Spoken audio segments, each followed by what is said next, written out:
Okay, so what I want to talk about is growth. I'm not going to talk about personal growth. I'm going to talk is population growth and growth for growth's sake. So growth is not prosperity.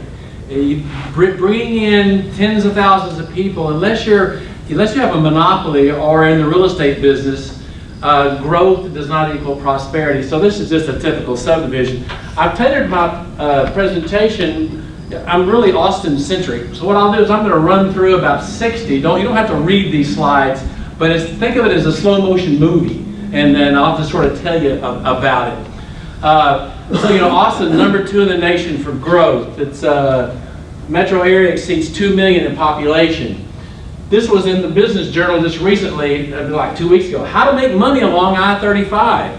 And what it does is it goes through every city down from Austin to San Antonio, and it talks about each of the cities and how they're giving away money. Like, what's your incentive package? Oh, we'll grant you tax abatements, and we'll get you sales tax abatements also. So there's San Marcos.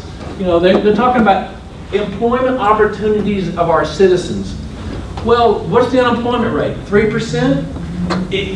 If you bring more companies, it's not about employing the existing citizens because they typically already have jobs. It's about bringing people into the region so you can sell them houses and stuff. Buda, the same thing, ready for the big leagues. Here's Kyle, same stuff, we're giving away money. All roads lead to shirts, right? It says, what type of incentives do you offer? Oh, well, it just goes on and on. Converse is in on the game too. Now, we do financial incentives, aggressive tax abatement policy, capital grant program, all those reserves. Selma, the same thing, a combination of either city product tax abatement and sales. And Cibolo. Now, Cibolo, he says, this is kind of interesting because he says the city is working to increase its infrastructure capacity.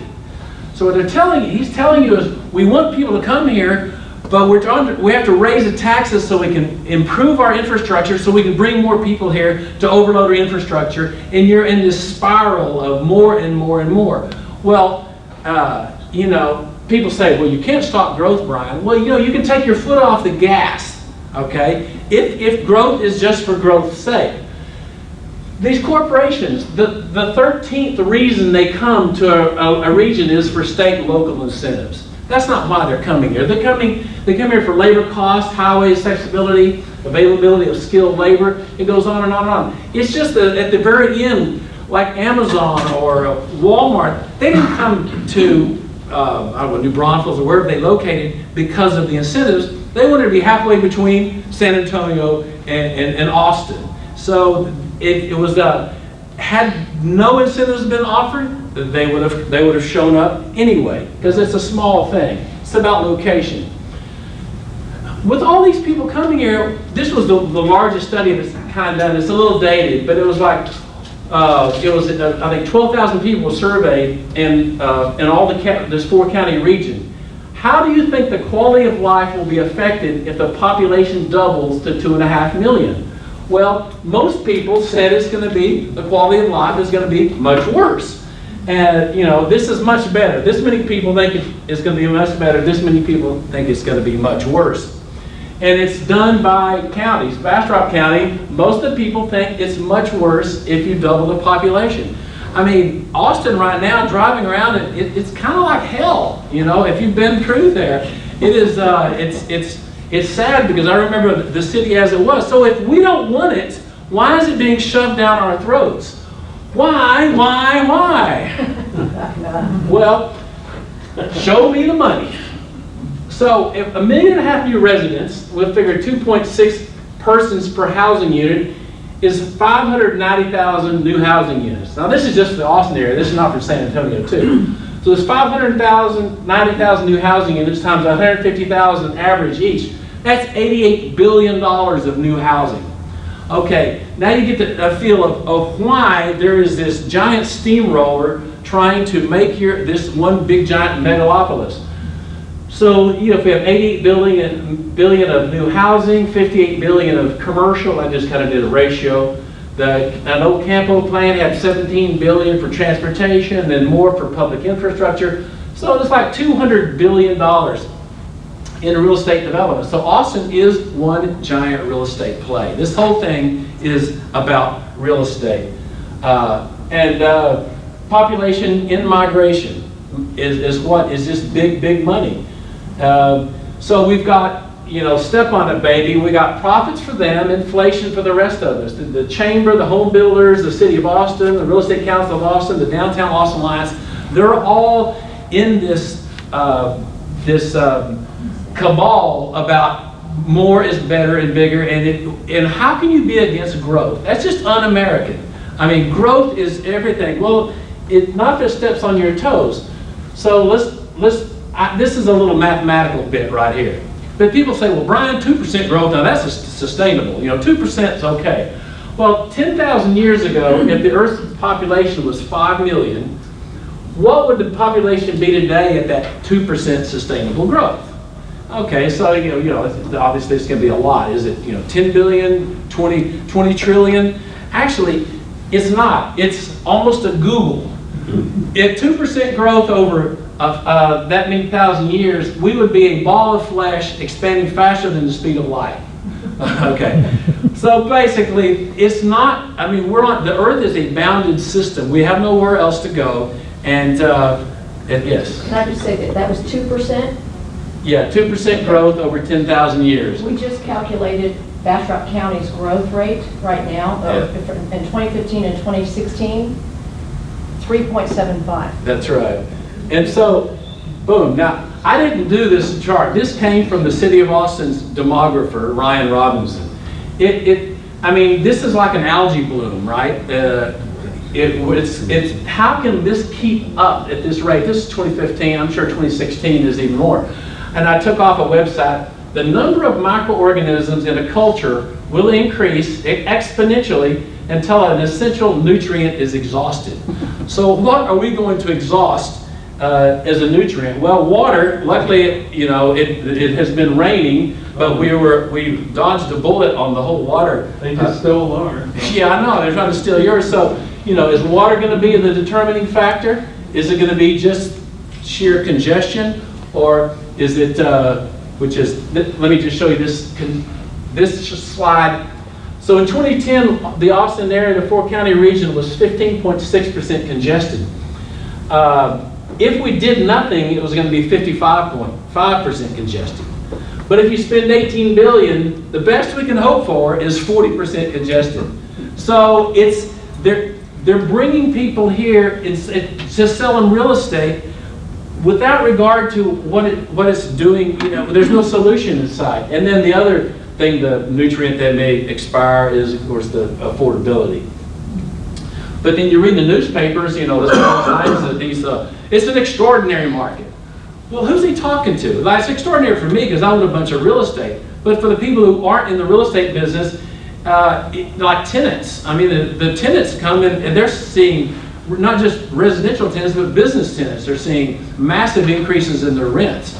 But downtown Austin, some of the buildings, the tax component itself is like $12 on a triple net. So it's big.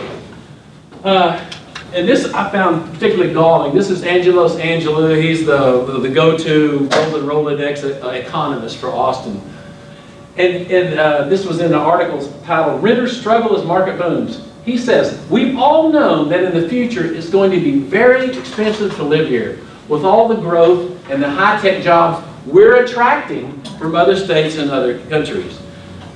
So we've all known. That's like, this was a newspaper. Who is we? I mean, nobody consulted that we were going to be, this was what was going to happen. And the reason why in Austin, and why he knew, and the chamber knew, and Downtown Austin Alliance and the RECA, is that they were attracting much higher paying jobs. And those people have come in from other places, making $100 grand or more a year and swamping the existing residents. So you can go on a thing called American Fact Finder, which is the US Census, and you can go to your county or whatever. So I put in the 2004 and the 2014 and 2010, and I try to, and you can see on these different less than 10,000 per household, all the way up to 200,000 and more. So in the last, in 4 years, we've had 27,000 new households. Only 256 of them make less than 10,000. We lost 93 households between 10 and 14. So basically, anything under 35,000 has seen no increase. But look right here. We had 9,100 new households making between 100 and 150,000. So when you're going down South Lamar, or or you're going in East Austin, and you're an existing resident on a teacher salary, and then this influx of people coming in making a lot of money is going to it has shifted the entire housing stock.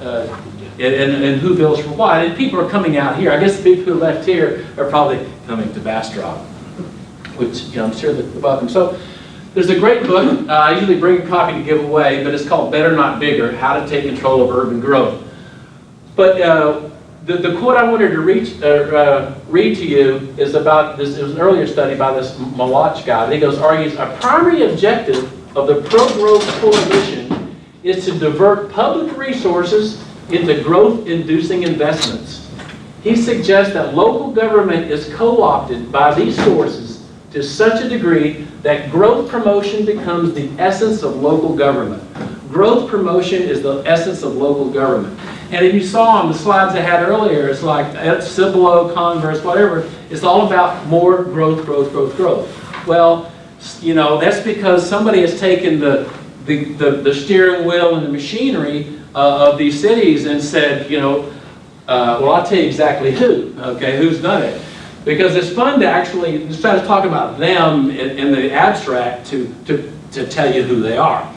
So Austin has its own set of recruitment people. It's called Opportunity Austin. Now it raises, I don't know, $6-8 million every 2 or 3 years through the chamber, but the city of Austin gives them money, Pflugerville gives them money, and the whole deal is to recruit companies to move to Austin. And I said, well, who are these people giving money? Are they real? Because they don't talk about people moving here. They talk about jobs. Everybody wants jobs, right? Come on, what's wrong with you? We want jobs. So are these people so concerned about jobs? Well, let me tell you, these are all the contributors to Opportunity Austin. You see all the ones in yellow? They're all in the real estate business. Okay, so the only ones that aren't in the real estate business are these last ones, which have, Seton Hospital and Omni Hotel. The rest of them are real estate finance, real estate development, real estate brokerage, accounting, and all that. So the people that are who are giving money to recruit companies to come here are the real estate lobby, the real estate machine, the growth machine. Those are the people who make money off of it. And I did an open records request because the Chamber of Commerce, they get money from the city of Austin, so it's kind of quasi-governmental. Anyway, they fall under the Public Information Act. So I got this, this was back in '09. So this is one of the receipts. This was from Dave Porter, and I'll mention him again in a minute. So this is a quarterly statement of $30,000 to a New York, Madison Avenue firm, Jolie, Frank, Wilkinson, Brimmer, Catcher. And what were they doing? Well, they were working with Forbes on data for articles and rankings.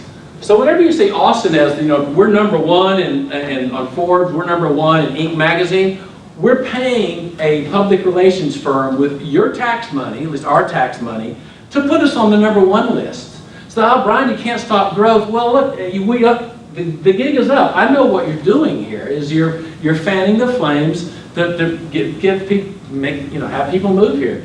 And this guy who's no longer with the chamber, Dave Porter, he's a great guy. I was in a meeting with him one time.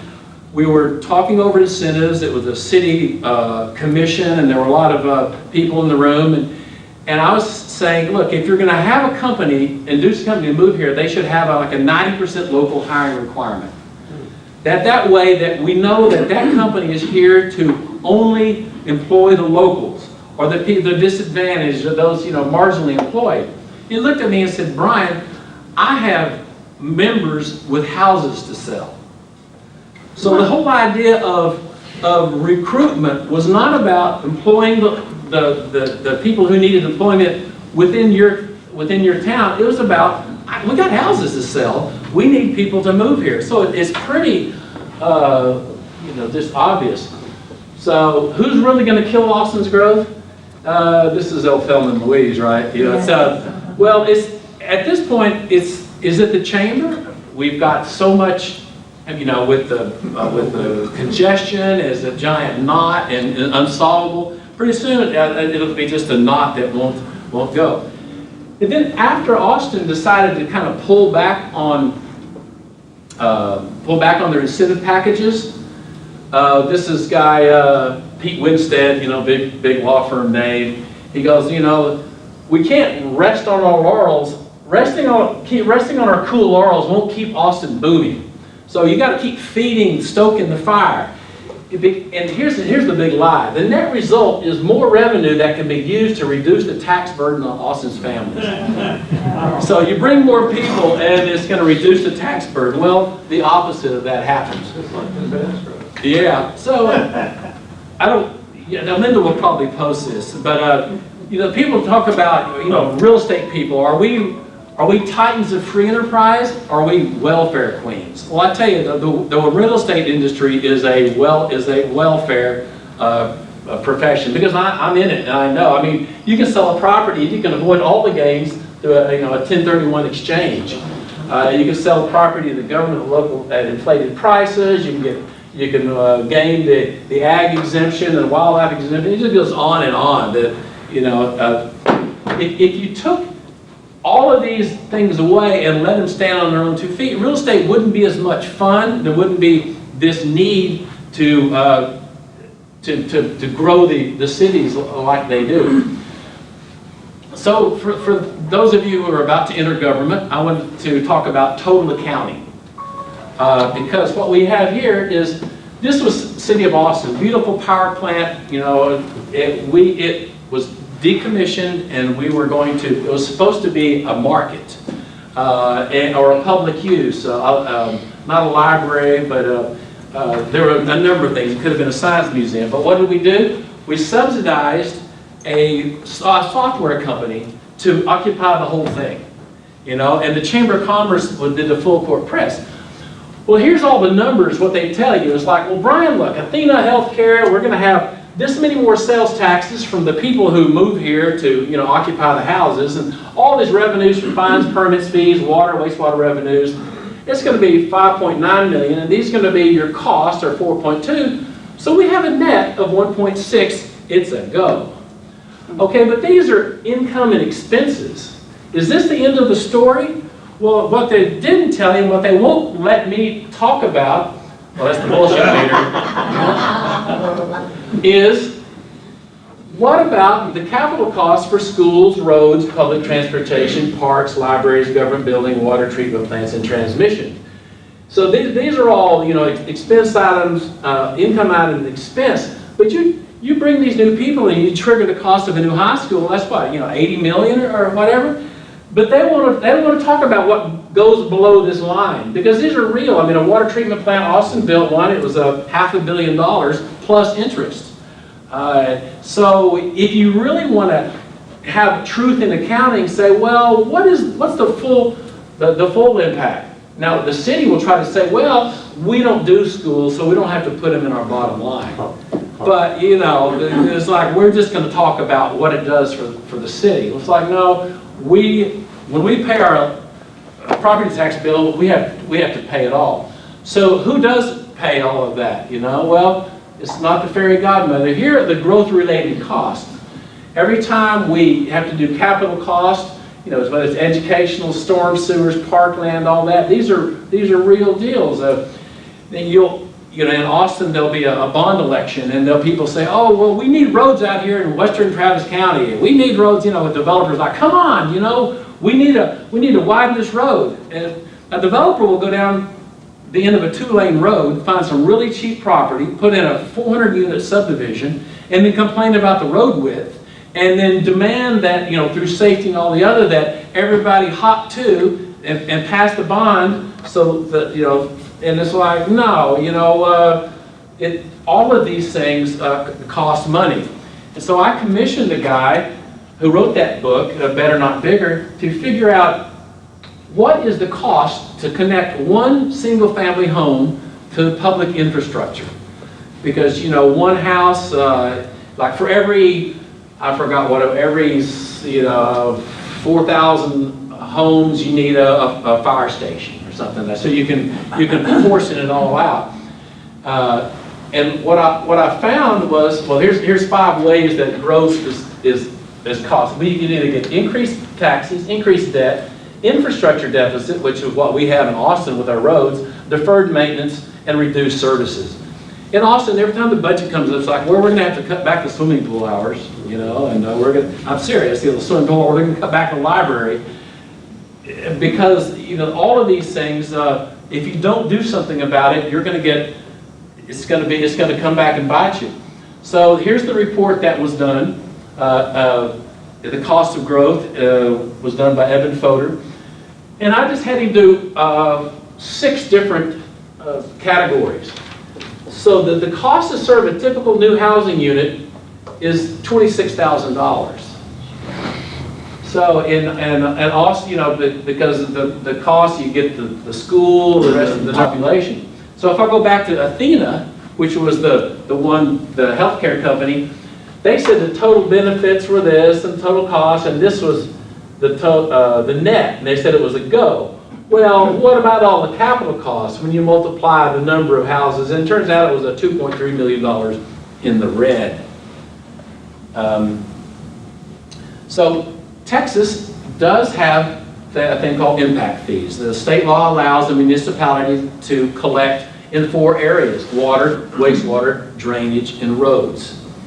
On Austin, we collect for water and wastewater.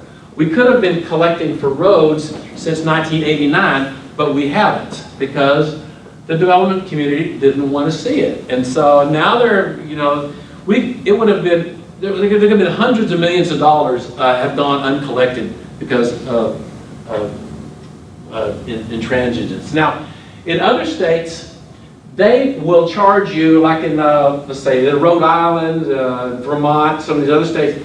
If you want to build a new house, they'll say, write us a check for all the impact you're going to have on all the infrastructure. So you may write a check for $35,000, you know, but that protects the existing citizens from having to foot the bill. Texas only has 4, and I'm going to show you a fight I had with the city. So these are the water and wastewater tap fees, impact fees. This is about 3 years old. Austin used to charge only about $2,000 for a water and wastewater impact fees, when in fact the cost was more like $8,000. We were selling our water and wastewater taps at a $6,000 loss, with a lot of people moving to town. Well, why did we do it? They would say, "Oh, Brian, we don't want to move into the other suburbs." It's like, well, this isn't economic development. Everybody else charged more than we did. So I was on the Impact Fee Advisory Commission. I threw a fit. You know, even Bastrop was the lowest, but at least I think they were charging a combined $4,000. And so what I did was I had to fight at council with.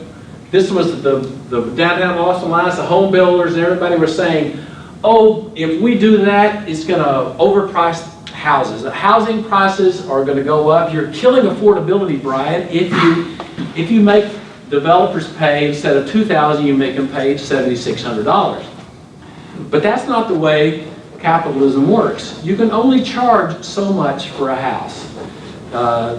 That's only a 3-bedroom, 2-bath house. You may only be able to charge, let's say, $210,000 for it. If you could charge $215,000, you would, right? If you were the head of Leonard Homes or Pulte, they're not leaving money on the table. They know exactly how much they can charge. If they try to go up, their houses won't move. So if you make them pay a higher impact fee, it's not going to be added, plopped on the top of the house. It's going to end up going into development, down the development chain. So what will happen is a lot developer will say, "Hey, I've got these lots for sale," and the home builder will say, "Well, I used to pay you $40,000 a lot, but now I'm sacked with this fee and I can only pay $35,000 a lot.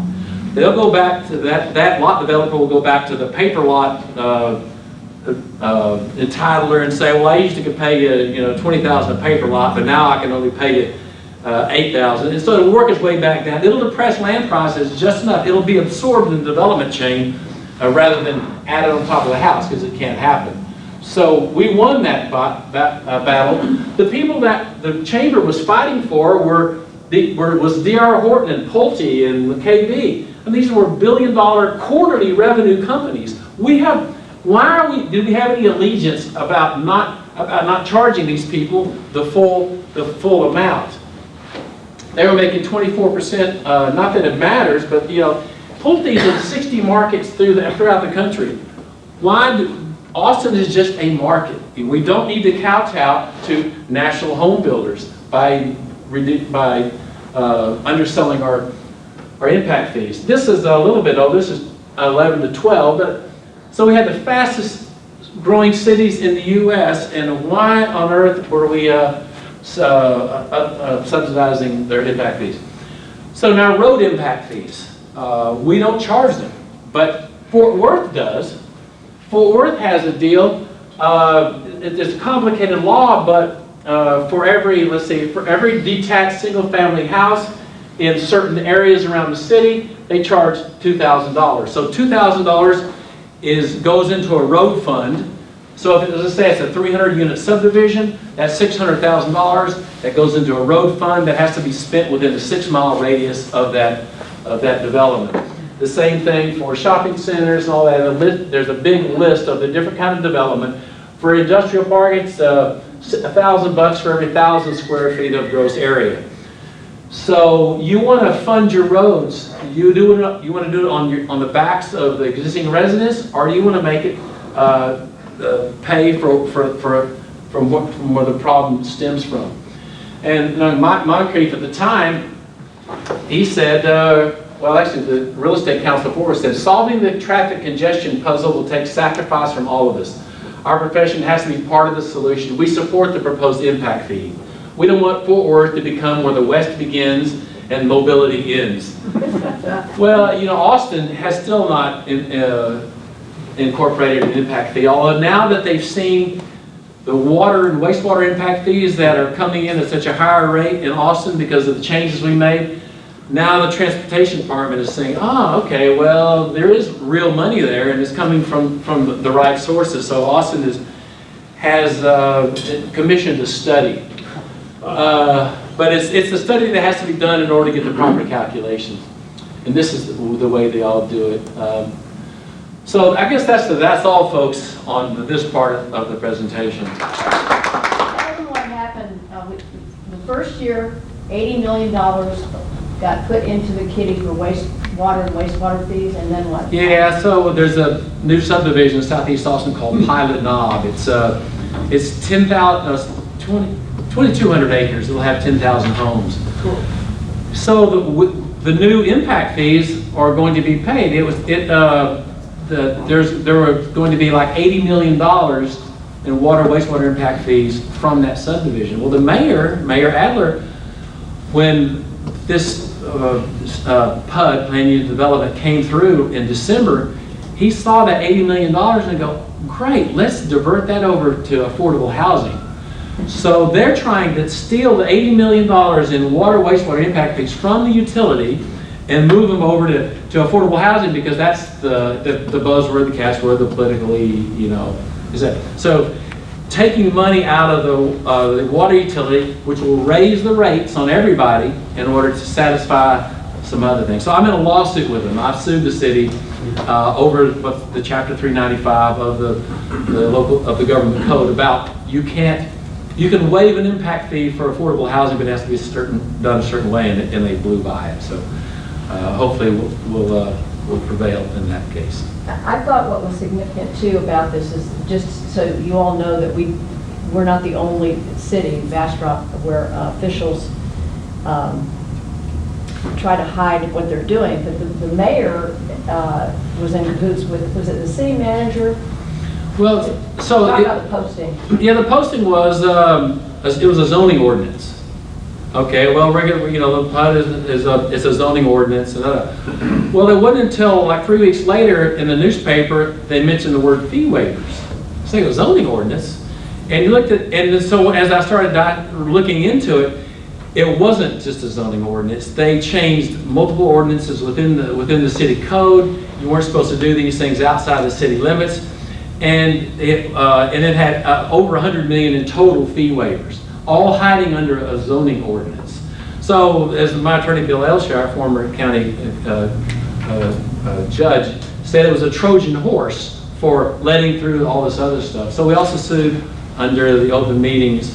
It's a faulty, it's a bad posting, because you have to tell the public generally what's in the what's going to be discussed, you know, and if it's not in there, then how do I know where to come down and argue about it? And it didn't have to be really detailed. It just could have said zoning ordinance, fee waivers, and and list and affordable housing and other stuff, and that would have alerted the public to show up. So What was remarkable to me on that too was that most of the council had no idea what they were actually voting on. Yeah, they did. And when they figured it out, go ahead. Well, it was a third, the zonings, they're done in 3 readings, and so in the 3rd reading there was a late backup that came in like the same day, and none of the other council members knew about it except for the mayor and Delia Garza. And so the other council, when the mayor, as soon as the meeting opened, he was going, well, I'd like to, this is so great, I'm so glad that we're working this out, thanks to the developer and all that. And the other council members were like, well, if Delia's happy, it's her precinct, the mayor's happy, I guess I'm happy too. So they voted it through, not knowing that there was this big old $100 million waiver that was hiding in the background. It was pretty shocking, actually. So Brian is very humble sometimes, too humble. This is not a financial interest of his. He's just a good citizen, and he's so smart because he knows the tricks of the trade as a developer. He's spending his own time and money suing, and he's not reaping any benefit other than the fact of the pleasure of making the city abide by these impact fees to try to protect the ratepayers. So, thank you. Yes, he needs to be thanked by all of us. That's right. So we have a couple of questions. I will go 1, 2, and 3. Your first one. Would it be fair to reduce your message to the bumper sticker, make growth pay for itself? Yeah, well, that's the one that a tagline we've said, welcome to Austin, but pay your own way. There's another version of it, but make growth pay for yourself. Exactly. That's right. To get to Bastrop County and Bastrop, I live out on 1209, and I came into B&B Auto the other day, and I could not get out of town. We have a problem right now, and the elected officials have a huge problem because the people before them hadn't done their job. And what we have is, what is it going to be 10 years from now if you can't even get out of Bastrop when you come to town now? And if this Colorado River bridge is shut down for ice or something, you can't even get through here. Yeah. So, we have some huge problems in that area. Yeah, I would look at getting the road impact fees set up so that you can start stockpiling some money. Because it'll take, that's not going to solve you'll have to do a bond issue to improve a road, but at least you'll know that it's the right people that had to pitch in.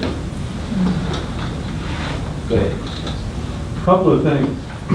We've been guilty of, in Bastrop, of encouraging or sitting by, although not lately. There was an interesting exchange on the Facebook on the local paper. But we've given away tax abatements to Buc-ee's. We've given away tax abatements at Burleson Crossing, that's Lowe's, and big box retail stores, which could care less about Bastrop. We gave tax abatements to Hyatt. So who pays the taxes? We pay the taxes. We pick up the tab. We pick up the road repair. And recently, and Ms. McAnally can correct me if I'm wrong, we had a city council member tried to get part of his, he wanted to develop an office building, tried to get part of his, You knew that was coming. his infrastructure paid for by the city. Yeah. And he was on the Economic Development Board, and he figured since he was gone for 2 months, he could ask him. He's still on the city council. And there was a 36 comments on Facebook on the advertiser page, and actually, he said he backed off because of social network comments. I thought that's amazing. You Yeah. know, but we stood idly by while these other tax abatements were given away. Yeah, I mean, Lowe's was coming anyway, you know, I mean, they're Well, coming it for was the coming rooftops. because Home Depot is there. And Lowe's or Home Depot, they Yeah. build across, if you study that, I've studied the big box retail. If you want an interesting book, get the Big Box Swindle. Yeah. It's a great book. Yeah, it is. You know, Lowe's doesn't even own that property. They rent those stores. Home Depot actually owns the store. So they could pick up and move tomorrow and leave that store vacant. Yeah. And they've done it before, like Kmart's. All the Kmart's are just about closed. Did you have a question? This guy back in the. Yeah, it was real quick. Yeah. That's her. Well, I'm her. That's Kay. Anyway, they were talking about it, improving debt transparency in bond elections. Texas has a real problem with the wording on the ballot and the hidden fees, et cetera, that you don't know about. Yeah. And in the study, they were talking about, according to the Texas Bond Review Board, local debt outstanding exceeded $225 billion in fiscal year 2015, amounting to a per capita debt burden of $8,350 owed by every man, woman, and child in the state. And compared to the top 10 most populous state, Texas local debt per capita ranked as the second greatest burden, only behind New York. Wow. I mean, she has a citation on that. We've been researching this bond issue at school and finding out all kinds of. It's all about the growth and. But the ballot's only required to say two things. The ballot only has to say how much they want, and it gives them the power to levy and everything else, and kind of what it's for, but it doesn't say what the true cost of the bond is going to be.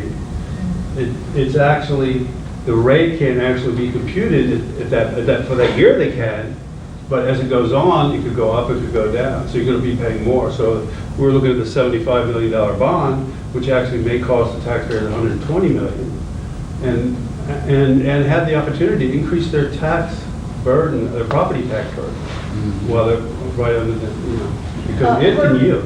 Have we actually figured out what the cost is for a $100,000 valued home? Is it 308, or are you According to saying- one calculation, according to their calculation, it's a little bit different. So we're still kind of looking at that right now? Yeah, it's pretty complicated. As a sideline, but on our school district, on the Bastrop Independent School District, we have 9 campuses. Austin has 129 campuses. Austin has 83,000 students. We have like 8,000 students. We have half the debt that Austin has. We almost have $500 million worth of debt for those 9 campuses. Austin has $129 million. They have $1.1 billion. I think that's But Vic, something's wrong. you have to understand, you're above 65, so you don't have to worry about it.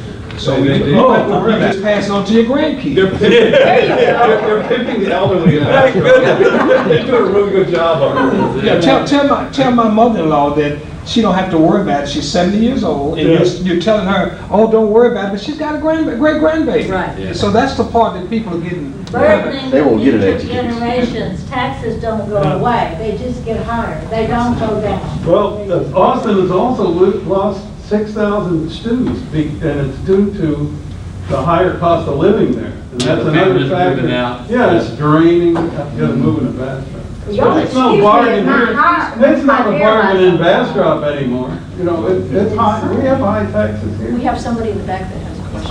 I moved out of Austin in 2010. I was teaching here in 95. I was looking for a home.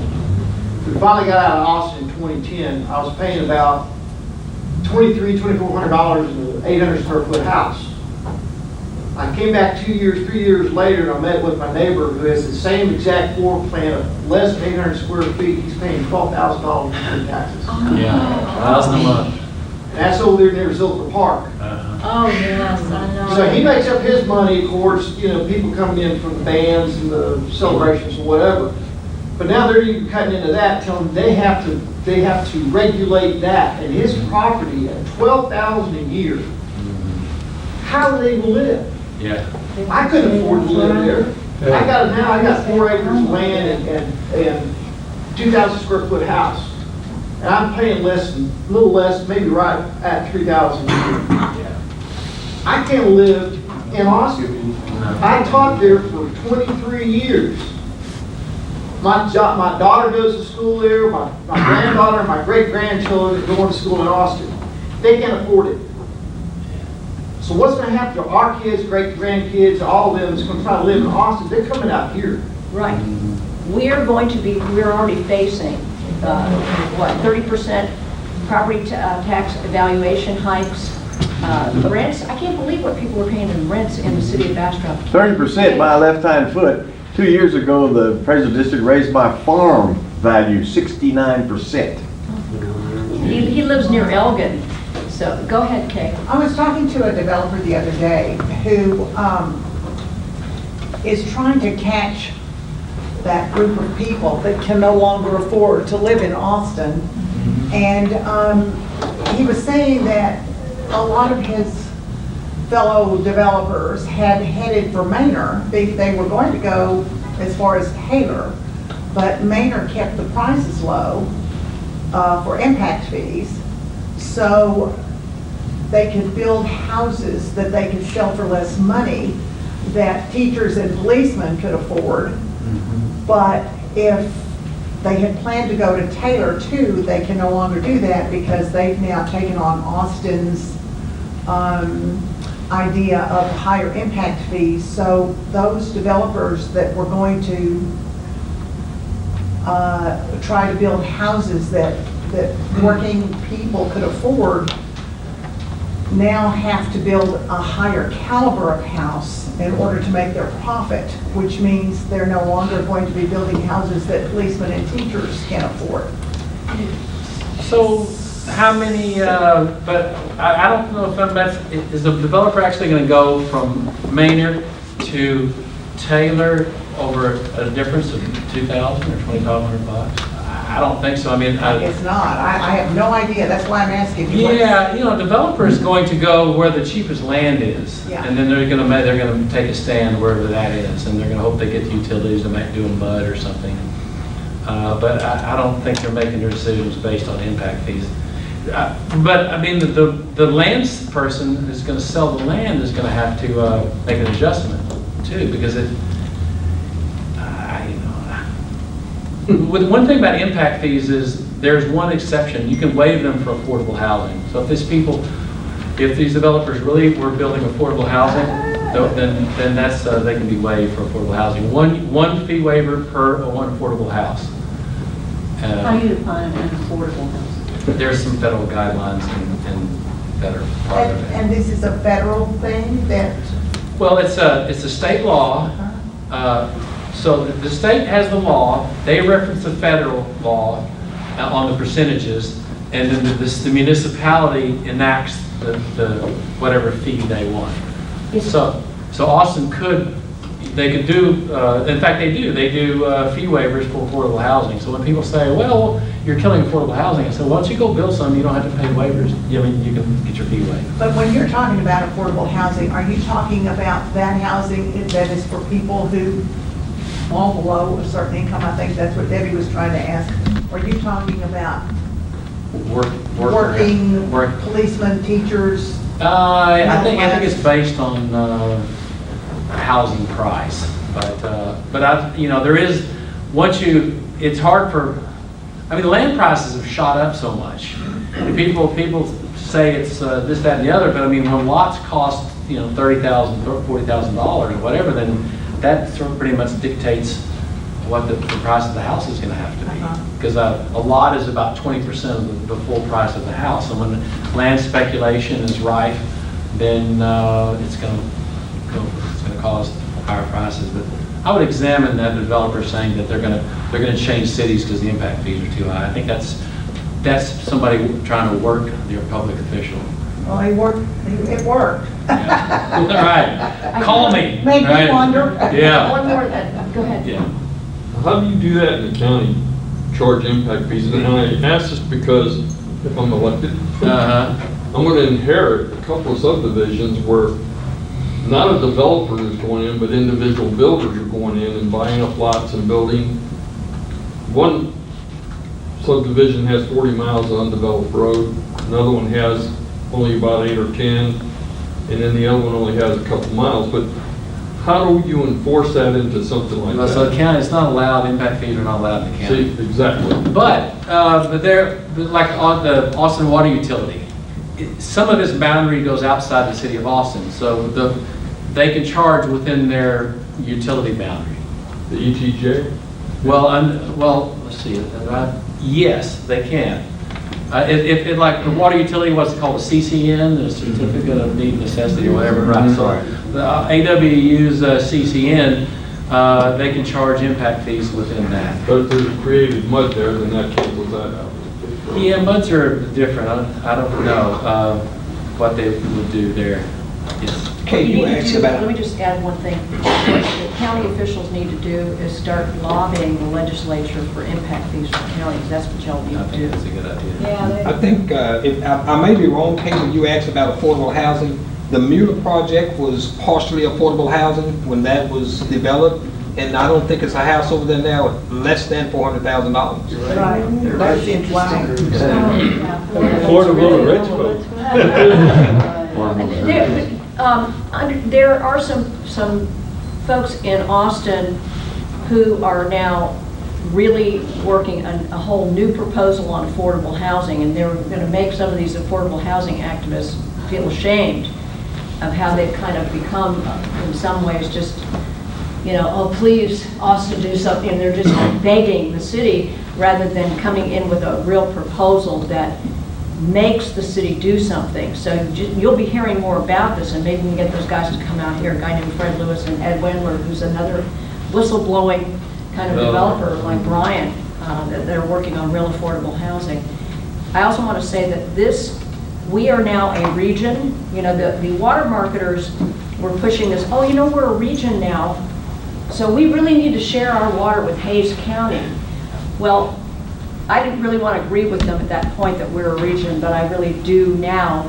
I'm telling you, we are a region for the purposes of getting together with people like Brian and others all across on the I-35 corridor. The folks over there do not like what's happening there to their property taxes. They don't want to steal other people's water. There's a movement afoot, and we're going to build that together with our friends in Austin. So I do want to kind of close down this segue, but Lee had one more question for Brian, and then Impact fees are one way you can make growth pay for itself, but then you also said with incentives, we're paying to bring growth here. Do you have any recommendations for strategies to reduce or eliminate incentives? You